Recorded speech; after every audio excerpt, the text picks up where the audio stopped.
Hi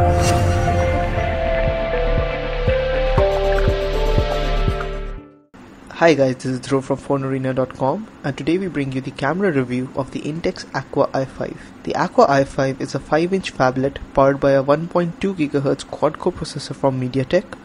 It has 1 GB of RAM, and the graphics are taken care of by the PowerVR 544 GPU.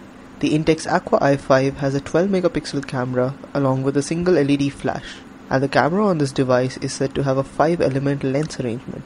Such an arrangement is usually only found on high-end devices. On the front of the device, we have a 2 megapixel camera for video calling. Since the device runs on Android 4.2, we can launch the camera app directly from the lock screen. The camera user interface is pretty similar to that on other Android 4.2 running devices.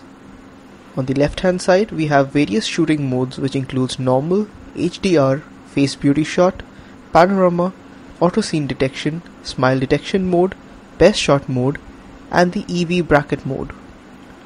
The HDR mode improves the contrast and coloring of the image. It does this by shooting multiple images using different exposure settings and then combining them into one. The face beauty shot smoothens the skin and is quite useful for portrait shots. The panorama mode in this phone allows us to take both vertical and horizontal panoramas.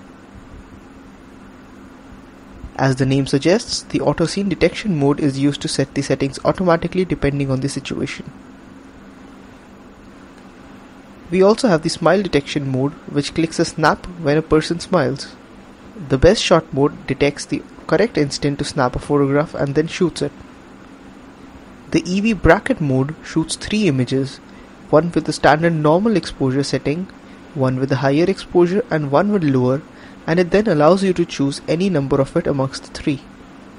Moving on to the right side, we have access to the gallery at the top, then we have a camera shutter key, the video shutter key, and there is a settings icon at the bottom right corner. To the left of the gallery shortcut, we have the option to switch between the front camera and the rear camera, and beside it is the option to set the flash options. Moving on to the settings, we find that this is also quite similar to the settings menu in many other Android 4.1 Plus based devices. The settings menu has various options like geotagging, changing the exposure, color settings, setting the scene mode, white balance. You can also adjust various image properties like sharpness, hue, saturation, brightness, and the contrast from the properties submenu. Moving on to image specific settings, we find that there are options for zero shutter delay and face detection. These options are quite common, and one thing to note here is that the picture size is dependent on the preview size. When the preview size is set to the standard option, you get a 4:3 image with grey bars at the side. However, when this image option is changed to full screen, the maximum resolution of the picture drops down to 6 megapixels. Next, we have an option to set the ISO as well. Opening the video settings shows us that there is an EIS option. EIS stands for Electronic Image Stabilization. There is an option to choose the audio mode for the videos as well. The time-lapse option lets us shoot time-lapse videos with various time-lapse intervals. One disappointing thing to note here is that despite setting the video quality to fine, we were able to get just 720p videos. The bitrate wasn't very impressive. This is a blunder considering the quad-core processor and the 12 megapixel camera.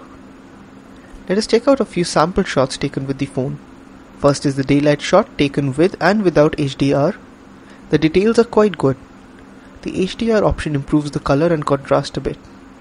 Here we have a series of low light shots taken in different modes. The first was shot with the normal mode. As you can see, noise levels are alright, but details are missing. We then shot the same photograph with an auto scene detection mode. This produces a slightly better image but also introduces a lot of noise. A pink spot is also clearly visible right at the center of the image. The final shot was taken in low light with the flash set on, and as you can see, exposure levels are set too high and the details are non-existent. Here we have a sample panorama shot. The shot has come out quite well with decent amount of details, but the pink spot problem persists in almost all the frames.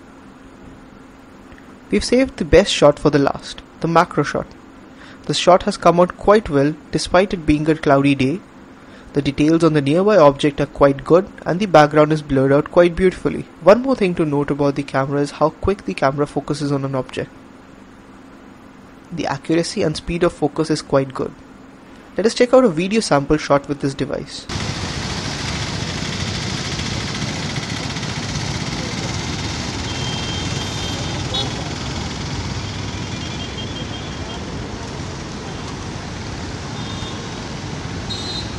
As you can see, the details in the video were quite disappointing. The colors were quite dull and so was the saturation. The video is maxed out at 720p and the output was in 3GP format. On the whole, considering the price of the device, the camera is decent for taking photographs, but when it comes to videos, the experience was quite disappointing. Thanks for watching. Subscribe to our channel for more videos like this.